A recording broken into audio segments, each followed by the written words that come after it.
Welcome to Back from the Abyss. I'm Dr. Craig Heacock. There are a few spots left in my 2 psychotherapy trainings this summer. The first one takes place here in Fort Collins from June 3rd to 6th.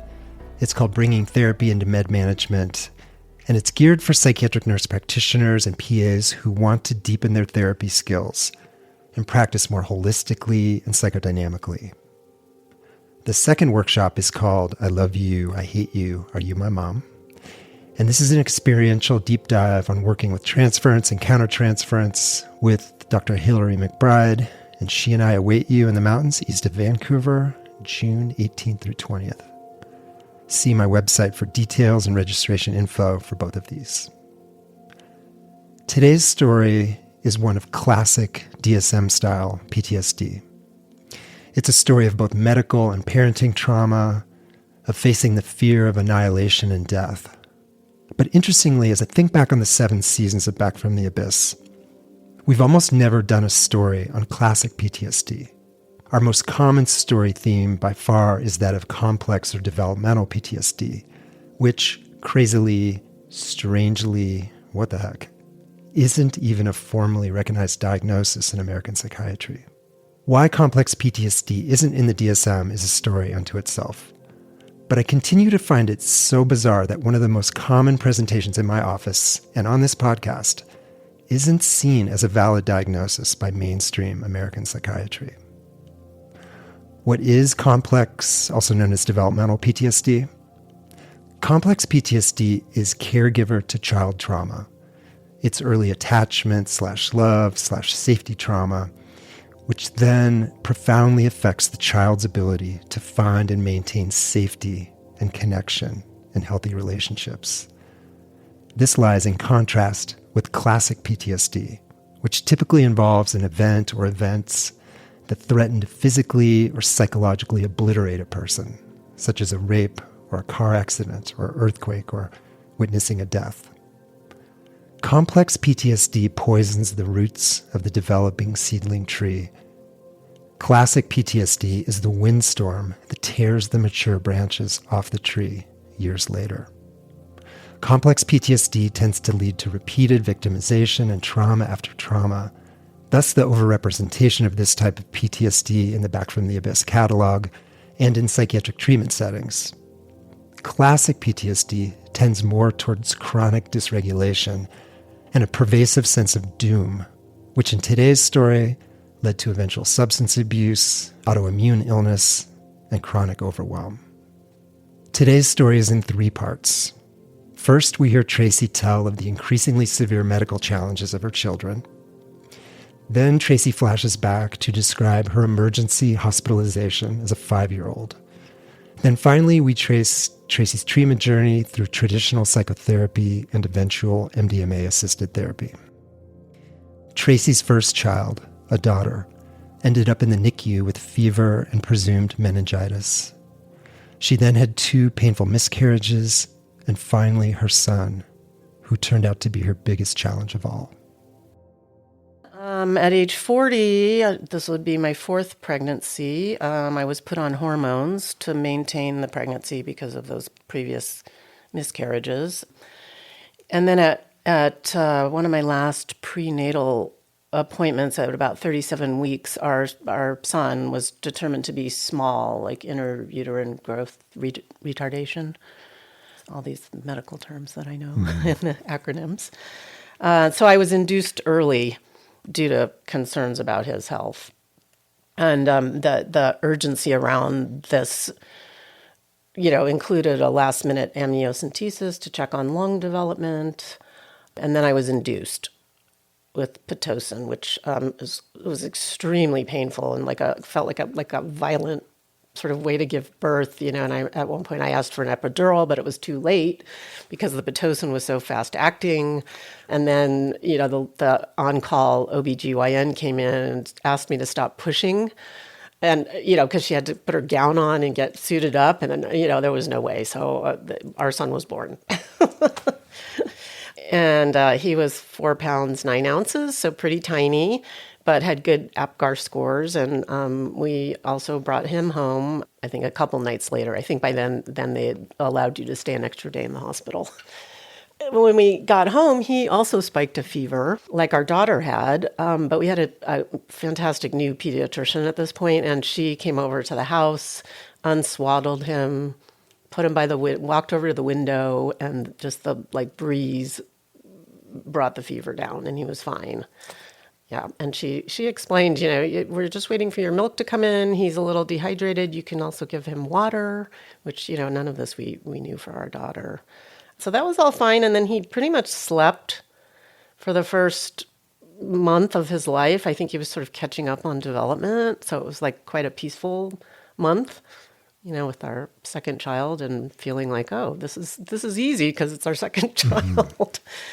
So, but then, he subsequently he was missing developmental milestones, like sitting up and crawling, etc. So anyway, I'm trying to remember. I think we got referred to physical therapy first, and that physical therapist referred us to the regional center, which is our local agency for funding for those with developmental disabilities. Yeah, that's one of a parent's biggest fears, is that your dear little baby toddler is not meeting developmental milestones. And I think I was a little in denial. I kept thinking, oh, it's just a few weeks late, and this will come, and then they did come, But I think it was sort of a protective thing as a parent. Yeah, how and when did it become clear that something was really wrong? When I look back, of course, it seems really clear to me. But I think at the time, I was bringing him to physical therapy, and then we had an assessment with the regional center. And of course, right around that time, it was pretty clear from that assessment. Later, maybe at around age 6 or 7, we had a full neuropsychiatric assessment. And at that point, we had a diagnosis of mild intellectual developmental disability, although at the time, I don't even remember at the time if they were still using mental retardation. But anyway, IQ testing, which in a way was one of my greatest fears, more than sort of physical or medical disability. I think just because I'm so much in my head, and I just thought, oh, how will I be able to communicate with my son when he's older, or how will that connection go? And this neuropsych, well-meaning, but sort of said he may reach a developmental level of 6 years old, which was tough to hear. We had the intellectual developmental disability diagnosis, but that was about it. Yeah. Do you remember how that was affecting you at the time? I think I was just in go mode. That's kind of was always my mode anyway. I'm going to be uber competent. I'm going to parent my way through this and do everything I need to do with the early intervention and with all the therapies.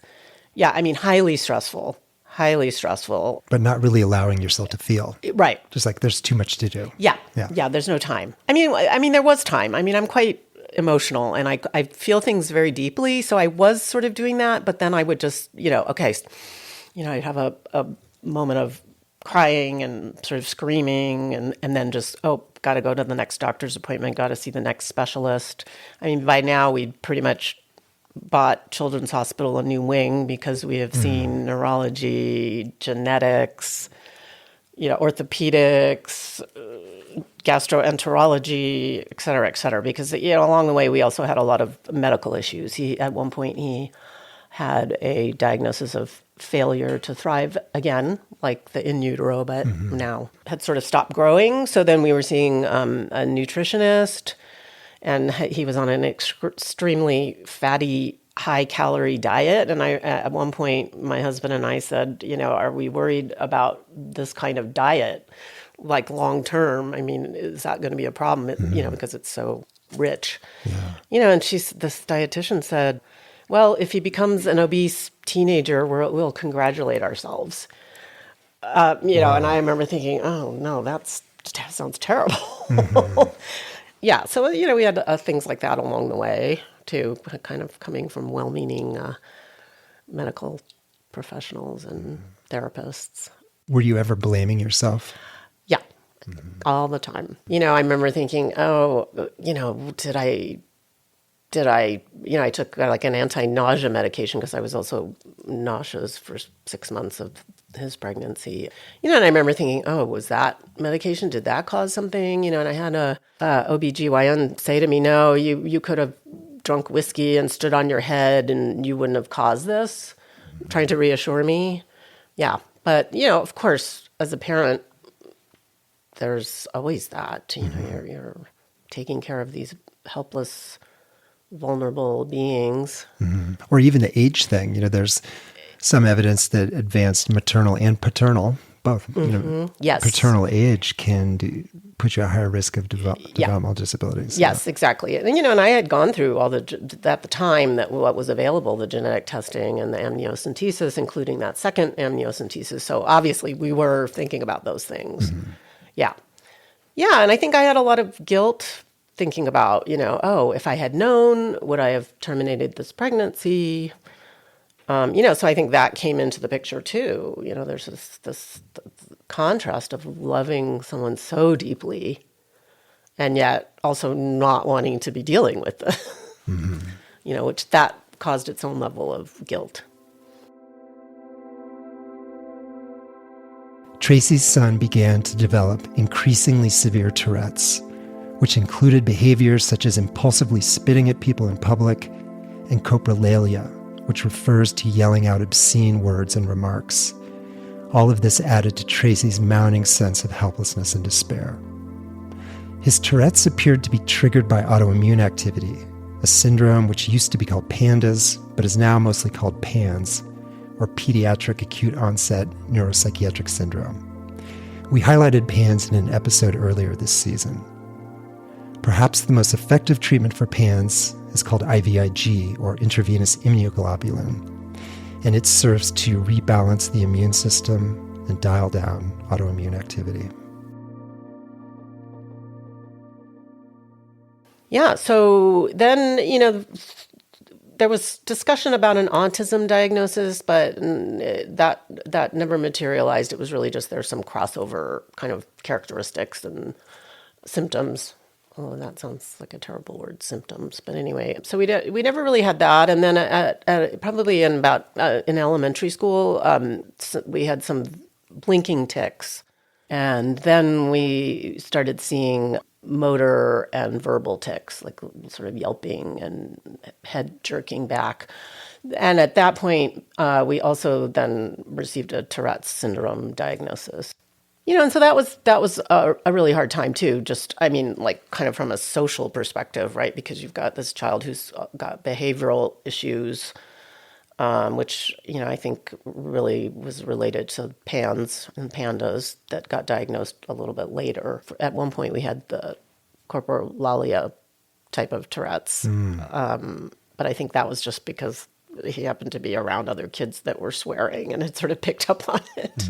Then we also had a diagnosis of ADD and sort of OCD, anxiety, and I learned that that's kind of the triad with Tourette's syndrome, OCD, ADD, and tics. And we were having quite a lot of behavioral issues, and so, it was a lot of time trying to tease all of that out and working with more specialists. We had a developmental pediatrician.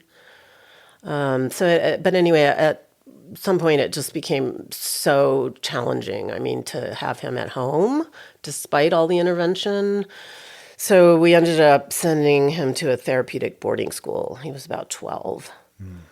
How was that for you to make that decision? That was awful. I felt like, well, one, I felt like I was sending my son away, but after he left, I felt like he had died. It was really just being separated from your child. And then from that, did he just transition to some other group home living? Or? No, so he was at the therapeutic boarding school, and that was not really helping, and it was becoming more and more untenable. It just, but it did give us a break. Our family gave us a break from this sort of intensity that had just been going on for years. was definitely not helping. And around that time, I was starting to hear more about pandas and pans. And we found a specialist who started treating him, and then we brought him home. And so that coincided with high dose IVIG, which we've done 8 rounds of since then. And that really, really helped with the behavioral, the tics, sort of that whole inflammatory process that was going on. So he came home, and then we enrolled him in a special school where we live. Yeah, so he's pretty much been home with us since then. Mm-hmm. Yeah. And we'll probably live with you indefinitely. Well, we're always looking for supportive community living options, and he did stay at one for about 9 months, pretty near to us. But, that had its issues too. So I think that's an ongoing process of figuring out, what type of supported living situation is going to work or what's needed. Yeah. Mm-hmm. Yeah. Yeah. And so we're sort of left with, okay, yes, we have intellectual developmental disability, we have Tourette's, and we have a beautiful son who has progressed and matured and developed, way beyond that 6-year-old sort of milestone, that was mentioned by the neuropsych. So that's pretty cool. Yeah. We did run into obesity. I mean, living away from home and the crazy food they were feeding the kids at the therapeutic boarding school. He's on a GLP-1 agonist now with great results. So we're really optimistic about that. Yeah, and he's probably the healthiest he's been, in a long time. And also, I forgot to mention too, I mean, besides all those specialists over the years, our son has also been on pretty much every psychiatric med, except for a few, that is known. Mm. Yeah. So but IVIG helped him more than anything. IVIG really helped him more than anything. Yeah. Yeah. Yeah, that's fascinating. Yeah. Yeah, and a little microdose of Abilify. At age 5, Tracy was emergently hospitalized and ended up in the ICU, breathing through a tube in her neck, unable to speak. And this was a hospital of the 1960s, where parents were allowed only very brief visits, and babies and children spent most of their hospitalized time alone. This was Tracy's index medical trauma, and its effects would stretch decades out into her life. At age 5, I was not able to breathe, and I remember saying I wanted to go to the hospital. Now, I don't recall if, maybe my mom asked me, oh, do we need to go to the hospital, or said that, but that was the feeling I had.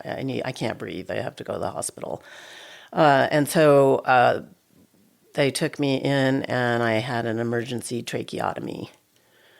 And it was from epiglottitis, where the epiglottis swells up, and it was from Haemophilus B, which we vaccinate against now. Anyway, so then I woke up in an oxygen tent with a device over my trachea and throat, and I was unable to speak. And I had all these kind of concerned adults staring down at me in this oxygen tent in the ICU. And I spent a couple days in the ICU. I have vivid memories of that because it was all adults. And then I was moved to children's ward in the hospital. And this was in the 1960s, where families could only visit during visiting hours. I don't have a recollection of if my mom was even able to come, because my younger brother would have been 3 at the time. She probably had to stay home with him. Yeah, and my memories of the adult ICU are much better than the children's ward. There were some compassionate nurses there who sort of spoke to me like a mature, as if I was a mature 5-year-old. Yeah. And then the children's ward, I have memories of that, just being with all these other really sick children. And I think one of them even died because I remember my dad talking to me about it. It's at one point they installed like a cork on the device over my trachea so I could talk. But before that, because I was only 5, I hadn't learned to spell yet, so I had to draw out what I needed. And a particular memory that stuck with me is having to draw like ice cubes because, I was obviously so dry and from the surgery. When I left, I was in the hospital for 5 days. And when I left, I remember going around and saying goodbye to all of them and wondering, what does she have? There was a girl that couldn't move her neck, and there were other kids. I think it was more, like, I wonder what they're all doing here and sort of that kind of memory.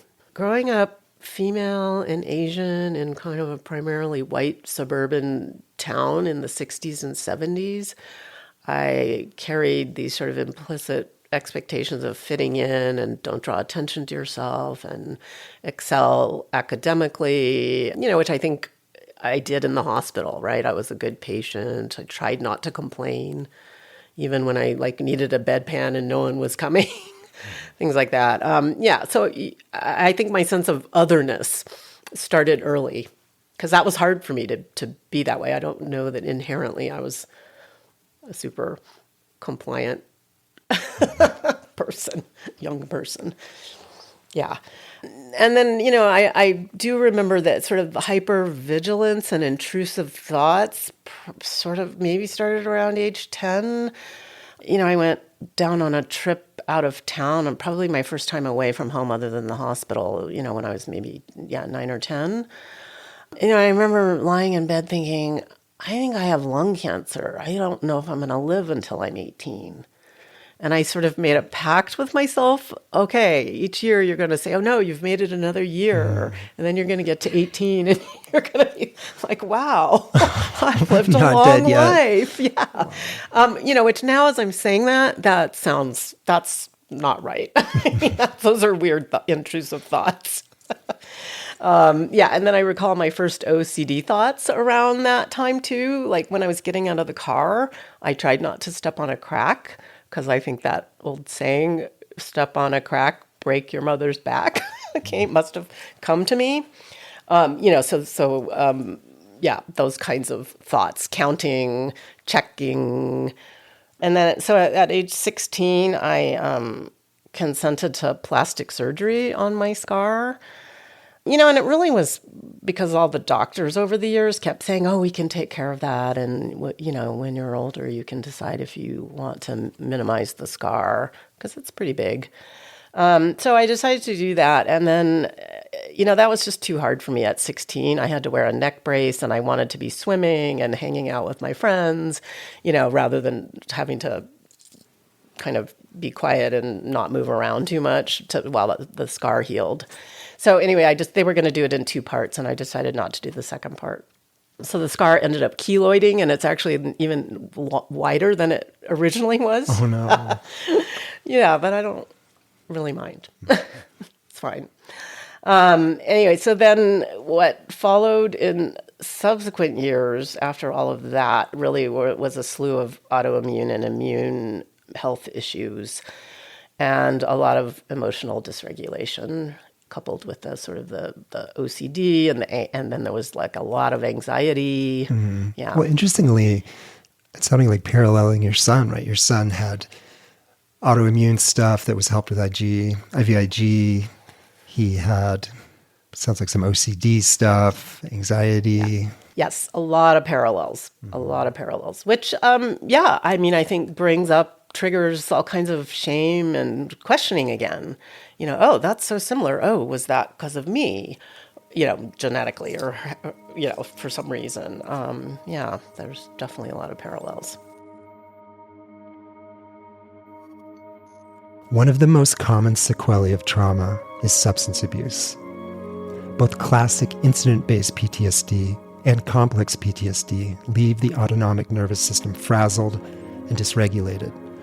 And drugs and alcohol can become a quick and initially effective way to regulate this somatic anxiety, this deep sense that something is not right. Trauma doesn't always drive substance abuse, but it often does. Once I went away to college, that sort of compliant, good girl stuff changed, or I changed because I was away from home. And, it was a lot of years of rebellion, and I almost flunked out of college at one point.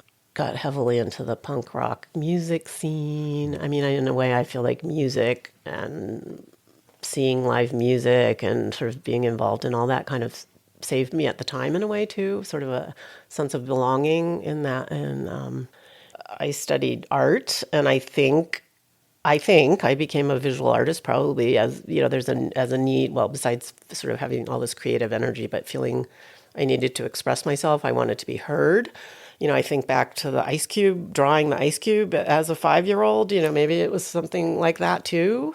This is a way to express myself and be heard. So anyway, yeah, I studied fine art in college, and I also, I started smoking cigarettes. I was experimenting with all kinds of drugs. Cocaine was big in the 80s. Heroin, speed, MDMA, MDA, and Quaaludes. And I pretty much continued to self-medicate with cocaine until I was 25. And my first post-college therapist helped me stop cold turkey. Mm-hmm. Also Quaaludes.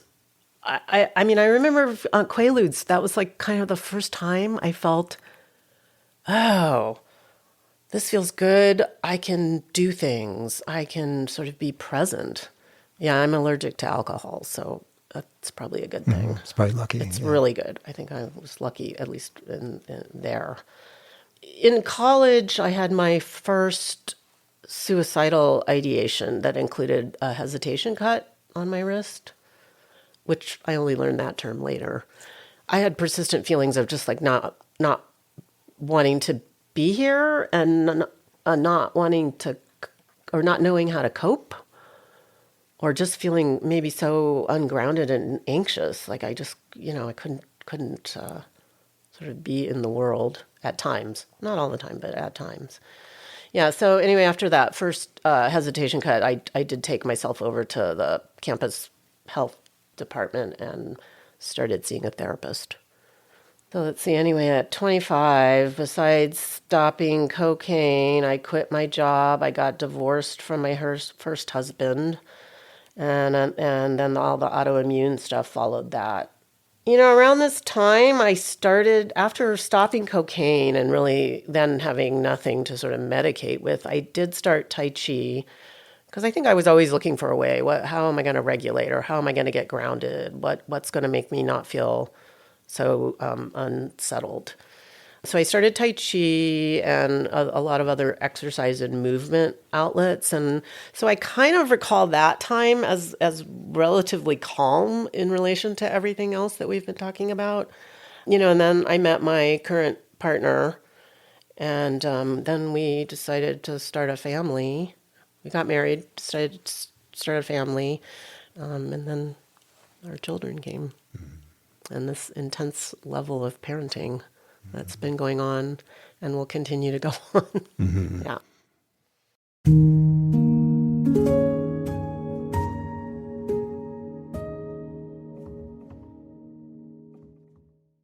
Therapy in college, that was not helpful. It was a therapist who just would sit across from me, and sort of, I would tell her all of this stuff and that I had cut my wrists, and she would we'd say, well, how does that make you feel?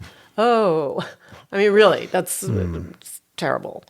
So maybe helpful because I was just at least expressing what was going on. That probably was a little helpful, but in terms of the sort of guidance or any kind of advice, not helpful. So I've pretty much been in some kind of therapy or since then. And I think, the most, besides the Jungian therapist who helped me just stop cocaine cold turkey, the most significant therapist he was a Holocaust survivor.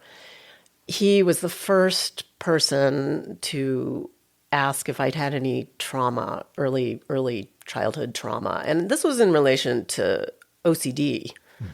Like kind of, he was talking about it as that sometimes is a trigger for OCD. At first I said, no, I've had this idyllic kind of nuclear family, suburban upbringing. We went to college, blah, blah, blah. And then I started thinking about, okay, well, what else was going on in childhood? And then I said, oh, I had this tracheotomy at age 5. And when as soon as I said it, I was like, oh, aha. Yeah, we did a lot of processing. It was the early days of EMDR. So we did some of that, but it wasn't a regular part of therapy back then, or our therapy together. But anyway, so that was the most helpful. And especially I think for him as a Holocaust survivor, he really understood about attachment wounds and abandonment and all these themes that had been running through my life and that I'd been carrying around. Really started to make sense. Did he think that your OCD came as a adaptation to trauma? Yeah, he did. And I think it was, right away I don't know all the clinical stuff, but checking. And I remember always thinking I have to think of the number 4 because that's my family, my nuclear family of 4. Because if I think of another number, that means something's going to happen to one of them. Yeah, because if you can imagine the helplessness, the powerlessness at age 5 to be getting a tracheotomy in the hospital.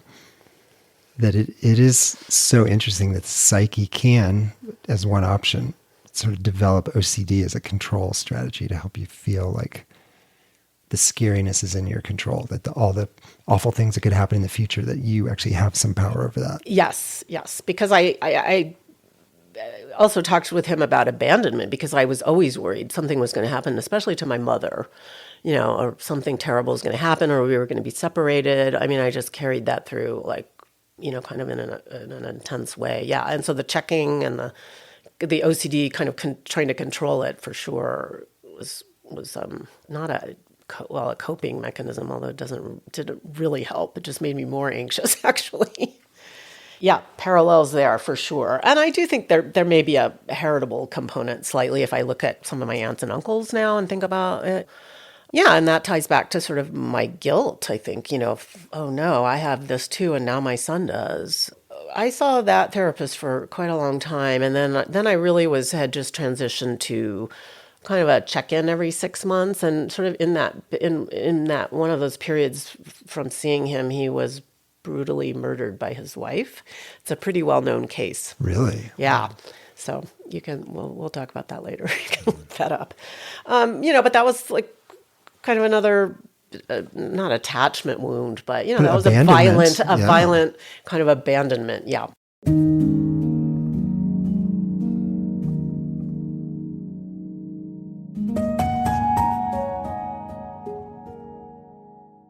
Throughout the years of raising our son and this intense parenting and sort of my constantly doing, I'm going to be uber competent, I can fix this, air quotes, or, help solve something.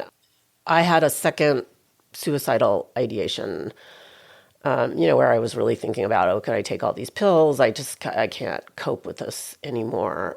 And that actually happened at a Social Security office. I think it was after years of battling all these bureaucracies and trying to advocate for our son, I lost it. So I had kind of a breakdown at the Social Security office. And then once I got home, I called the suicide hotline and I really recognized that it was just I just needed to be heard. It was sort of similar to the theme that's been running through all this. I just need to be heard. I need someone to understand, or that this is hard. Around that time, I had a new therapist, and we were doing regular EMDR and brain spotting, and that was also really the first time where the somatic connection had been made to trauma. My understanding of what a regulated nervous system is and co-regulation and all those themes. So we were really working on a lot of that. But obviously it was early days because, I still had the impulsivity and the escape hatch urge, to find the escape hatch of just I can't deal with this anymore. How do you think your childhood medical trauma, the tracheotomy trauma, how did that play out in your parenting, in the way you reacted to your kids? Yeah, I I didn't come to this realization until later, but I mean, it was so similar. I think it was just so everything with both children's sort of medical and mental health issues were echoed in my early tracheotomy. All the experiences with the hospital and doctors and not knowing. I think a big piece was just the not knowing, like not really understanding what's happening. So the whole like somatic piece and trauma and PTSD just made so much sense.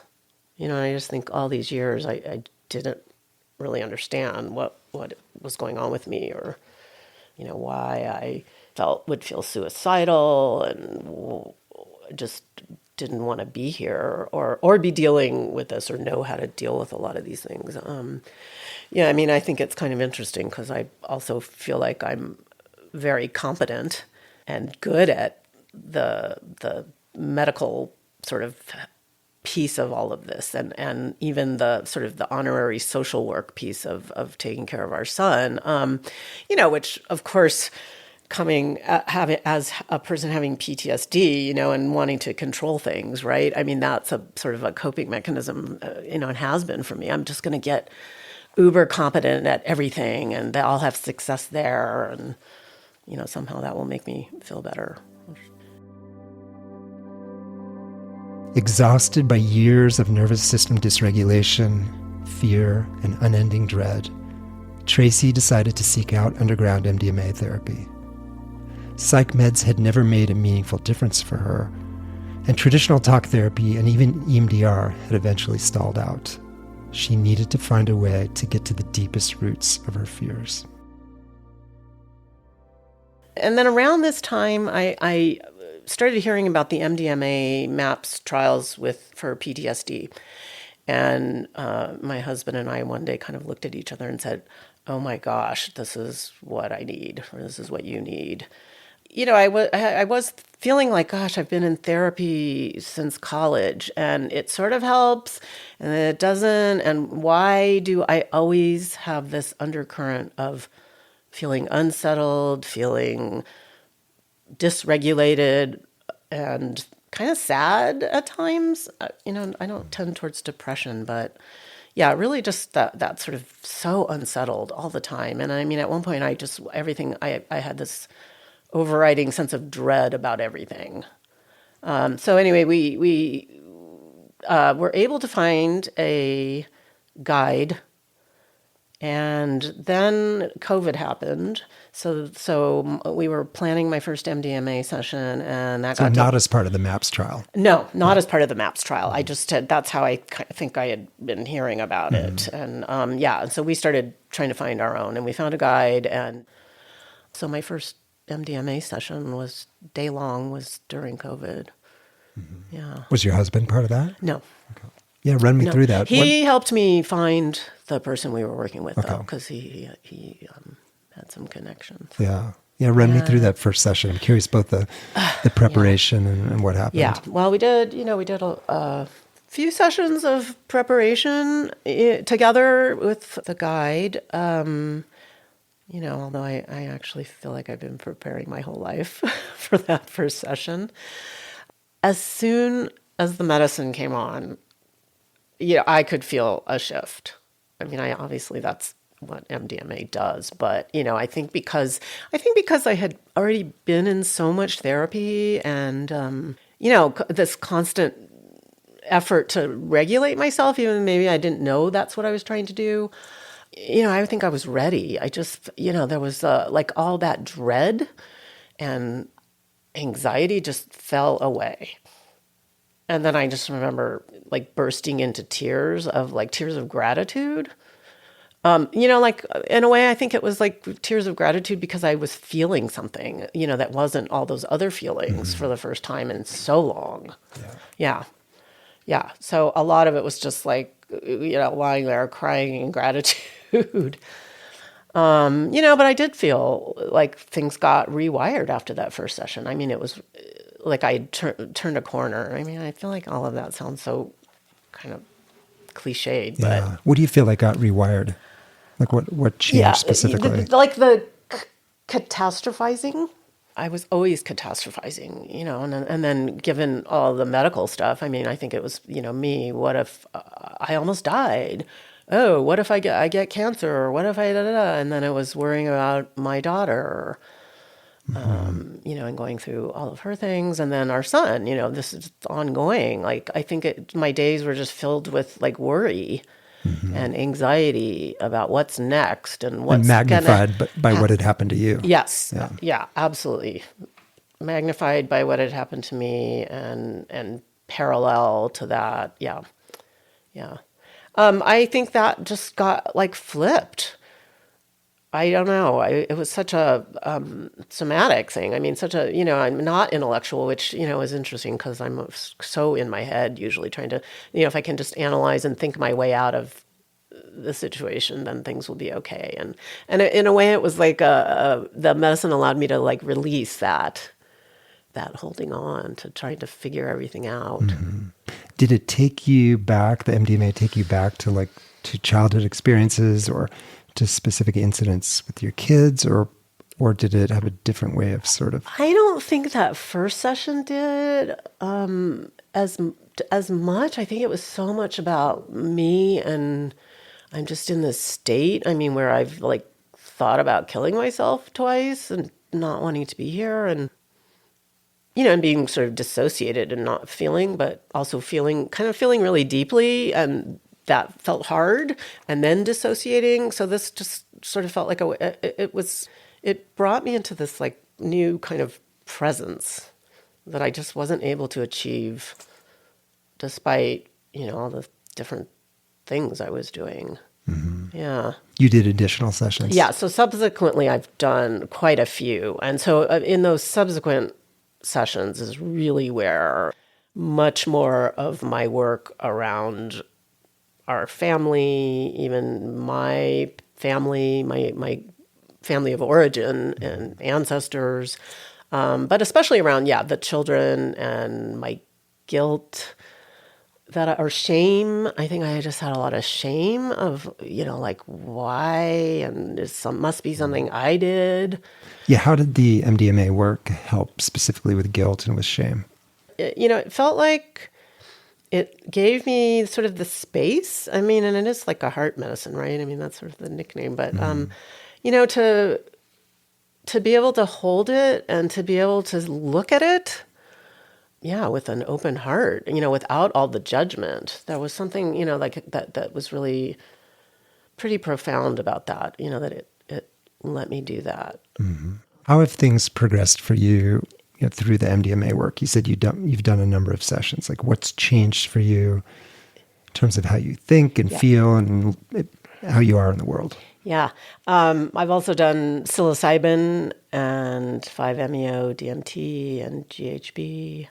I think one of my second or third session maybe was psilocybin. And I actually feel like I think because of what the MDMA allowed me to do and what switched for me, combined with the ongoing therapy with my trauma therapist and all the work we're doing, the combination of that, really allowed me to integrate my early childhood medical trauma and then along the way, sort of like forgive myself or not, or recognize that, I don't have that much power. It's not like I actually caused all of these things, mm-hmm. To sort of let go of that, I feel like. And then I think with psilocybin, because it's so different, in terms of the journey, that has really allowed me to look beyond all of this, all of the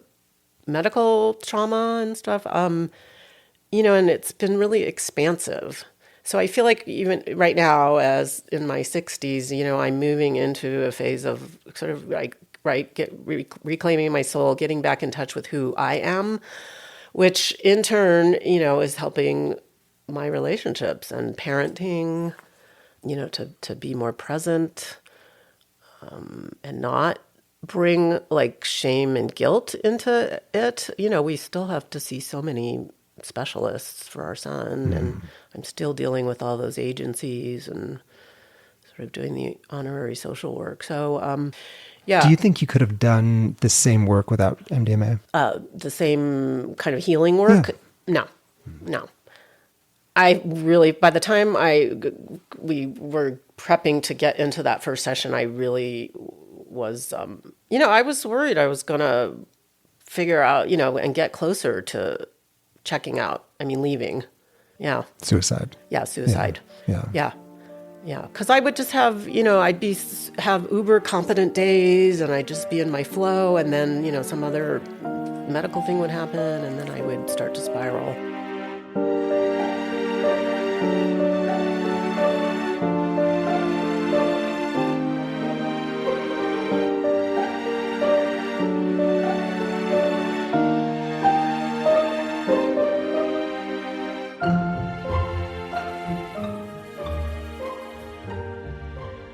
In all this work, including the psychedelic-assisted therapy work, you came to any conclusion about what specifically was driving the suicidality? Yeah. Well, that psych NP had suggested, or called it like an escape hatch. You're wanting to check out and commit suicide was really not because you didn't want to be here in general, but it was really like an escape hatch from all of this intense parenting and intense thing, sort of healing I was trying to do. Right. It was really just, like kind of make this stop for a moment rather than make this stop forever. Yeah. And, I think I just didn't have the coping skills, even though I was so competent in some areas. I mean, just in terms of emotional and somatic nervous system regulation, I just didn't have that. Yeah. So I was really pendulating. Yeah. So the medicine, by sort of rewiring or whatever happened, it sort of by flipping that switch, it really allowed me to then feel more in my body and present to sort of do the healing. Yeah. Do you think your flavor of PTSD, were you more in fight flight, or did you spend more time kind of in dissociative freeze? I was probably much more in fight flight, which I think, manifested as the doing. Okay, I'm just going to fix this the way I can, this whatever's going on. Including my health. I'm going to see this specialist, or my kid's health. We're going to see that specialist. We're going to go down this route. More fight flight.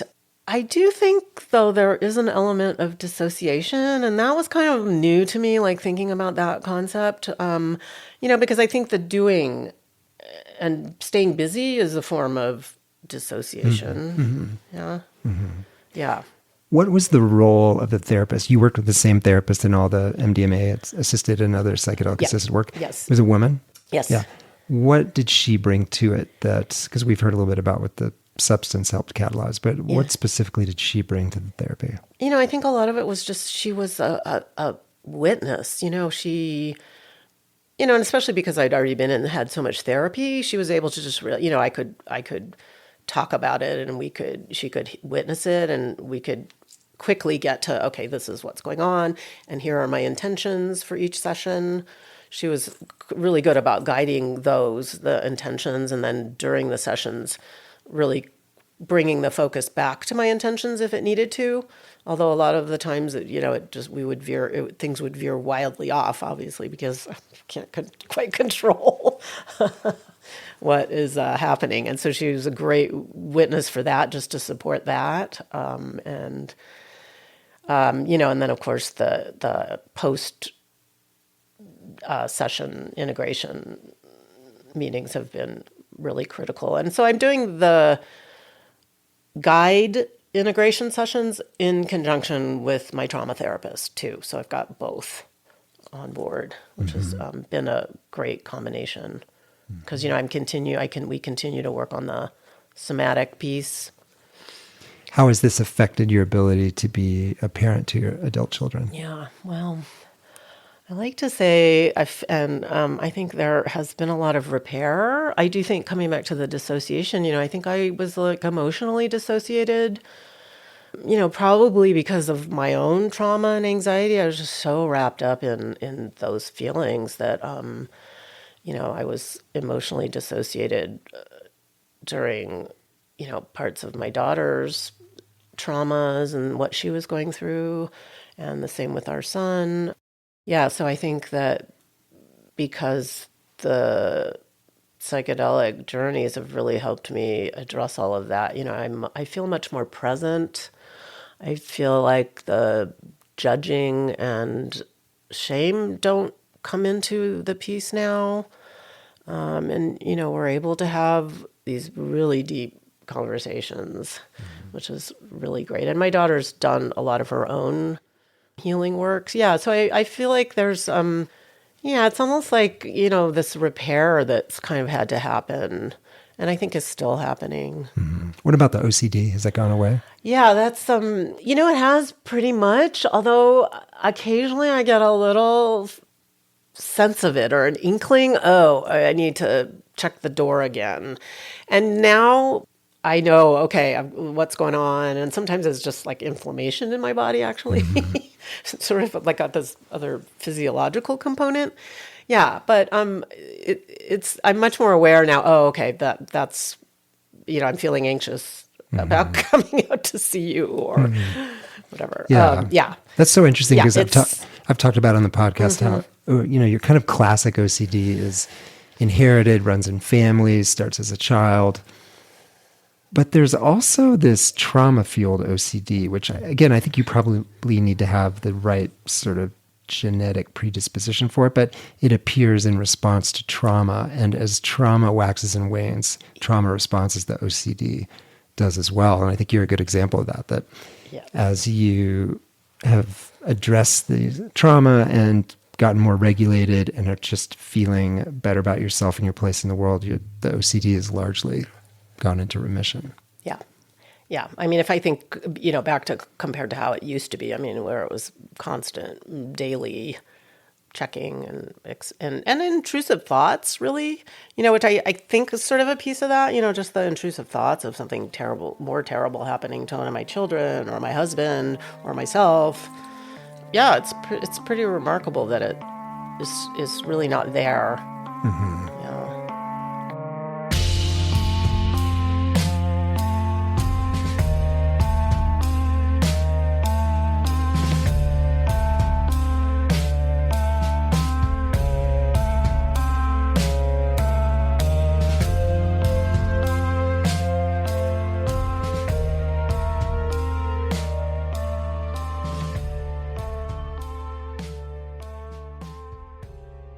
I want to read this, and then if you'll maybe there's other things I should talk about. But this Joseph Campbell attributed quote just resonates so much with me. So I'm going to read that. We must be willing to let go of the life we planned so as to have the life that is waiting for us. I feel like that describes where I'm at now. Mm-hmm. Yeah, say more about that. Yeah, I think, coming back to the psychedelic healing sessions, it continues to allow me to do that. I mean, and it's hard to explain. I mean, I feel like just like somatically, I mean, we use that term a lot now. It just has allowed me to feel a little more regulated. I don't even know if I'm actually self-regulating yet, but I feel more in that middle zone. And therefore all of those tools over all the years that I had sort of acquired, my Tai Chi, I have a sitting meditation practice sometimes, and just movement is so important to me. But I feel like those, in a way can just bring me back so much faster to presence. Yeah. And then thus parenting. And not feeling like every day, oh my God, what is today going to be like? I mean, because for so many years it was like that with our son. Mm-hmm. I don't know what today's going to bring. Also, for me, just accepting that those things that I was trying to escape for so long, those feelings are still going to come up, and that's okay. I just feel like that is like a gift. Mm-hmm. Yeah, and I still have moments wondering, and I tell my therapist this all the time, oh my God, am I going to get suicidal again? Or, oh my God, am I going to want to check out? Or what if the OCD comes back? Or what if I get addicted to Xanax again? And so, now when those things come up, each day, I mean, literally, I have more trust. And especially after each day-long journey that I've done, I have more trust in myself and kind of coming back to myself, that I will just be able to move through it. And it's not going to be like it was, as a 5-year-old. Yeah. One final question. What made you decide to reach out to me and then ultimately come out here to tell your story? I think, how old is your podcast now? 7 years. Okay, so I'm sure I was at some point, still looking for help and still wanting to be heard and knowing all the therapy I was doing was not quite enough. And so I think the title of your podcast is probably what caught me. I mean, Back from the Abyss. I'm like, whoa. And I also love hearing other people's stories. I mean, I think, a big piece of this for me is just like sharing and kind of say it and then release it. So, there's a big piece of me just like that's as a 5-year-old wanted to be heard. So, I think that and then hearing everybody's stories is so comforting, actually, if that's the right word. Just to know like we're not alone, and I love talking to other parents that are earlier on the sort of special needs parenting journey, just to listen. I think that was missing through my childhood and for a long time. Right, just really being heard and listened to and kind of acknowledged, like, yeah, this sucks. This is hard, and it'll be okay. What's harder than having your kids suffer? Yeah, I mean, that's just it's the hardest thing that there is. Excruciating. I mean, it's it's allowed me to like reparent myself. I'm taking care of that little girl. I mean, that's a big piece of my therapy, but I mean, really like integrating all my parts. Yeah. And really, the journeys have also included a lot of that. Okay, what would I want to say to my 5-year-old self, and what did I need? And okay, let's express the grief about not having that.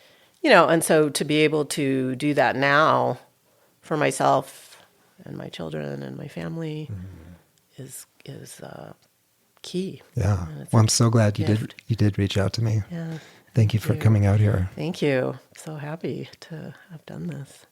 Thank you for listening. Yeah, you're welcome.